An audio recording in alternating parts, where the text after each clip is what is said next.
Chris Wallace and Fox News apparently aren't interested in talking about the big issues of our day. Check it out, leave your comments, ding the bell, share it with your friends, and subscribe to our channel. Some of the issues that I think are really important to Americans and to the fate and future of the United States are apparently not going to show up in the presidential debate next week.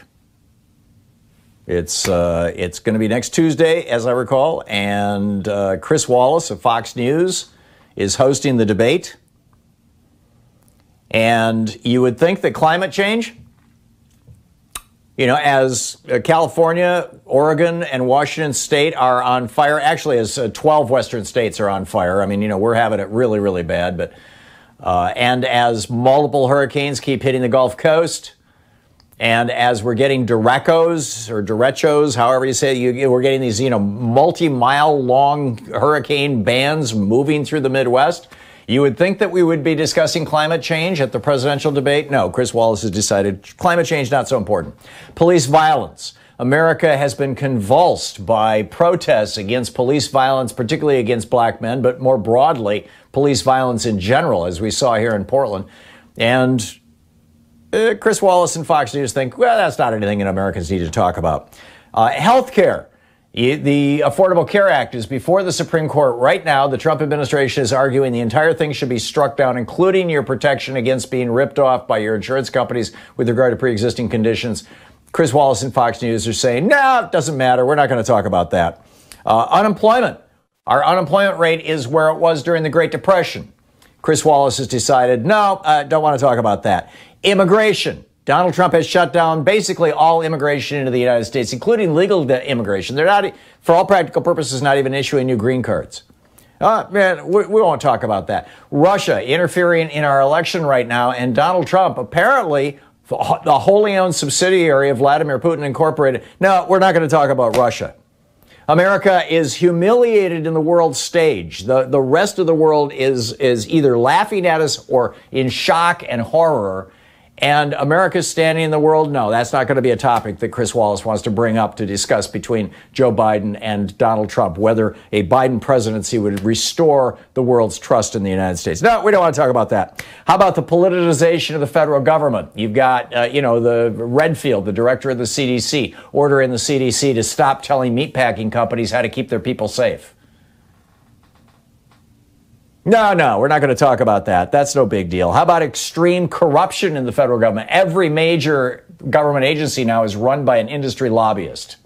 No, we're not going to talk about that. How about civil rights and voting rights? No. These are not the big issues. What are the big issues? The Trump and Biden records. Who was a better vice president or president? The Supreme Court, COVID-19, the economy, race and violence in our cities, and the integrity of the election. Those are things that certainly deserve some discussion. But it seems to me like climate change, police violence, healthcare, abortion, unemployment, immigration, Russia, America's standing in the world, all of these things are, if not equally, I would say more important. It's just mind-boggling. Anyway, and now, by the way, this just came out. This is a new report claims that this was in the Washington Post. President Donald Trump has privately accused America's Jews of being more loyal to one another than to the United States. This is the exact same hit on Jewish people that was used by the Tsar in Russia back in 1910 and that was used by Hitler in Germany in the 1930s.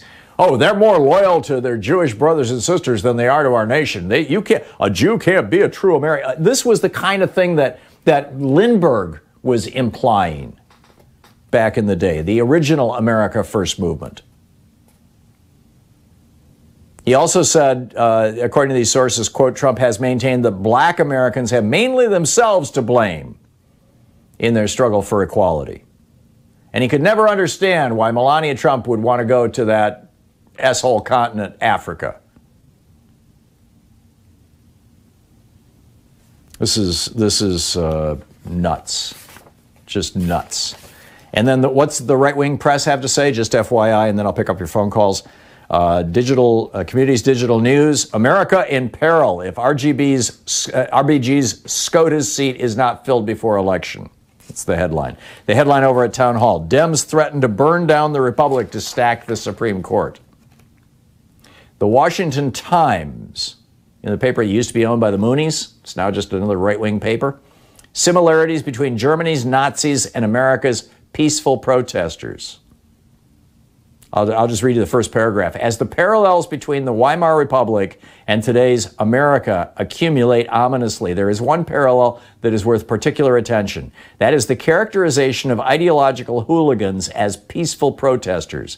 We need to remember that Hitler's brown shirts were similarly characterized in the early days when they were cudgeling their way to power. No, I'm sorry, Hitler's brown shirts were called violent terrorists. I mean, the German press was pretty clear about this. Read William Schirer's book, The Rise and Fall of the Third Reich. But, you know, reality doesn't have much place in the right-wingosphere. Fox News, Amy Coney Barrett has the qualities we need and deserve in a justice. Pat Buchanan, the last chance to capture the Supreme Court. Now, you've already got it. You've had it for, you know, basically since the 1970s. Kamala Harris will remind everyone how awful she is during confirmation hearings. Well, we'll see. But anyway, onward, on through it goes.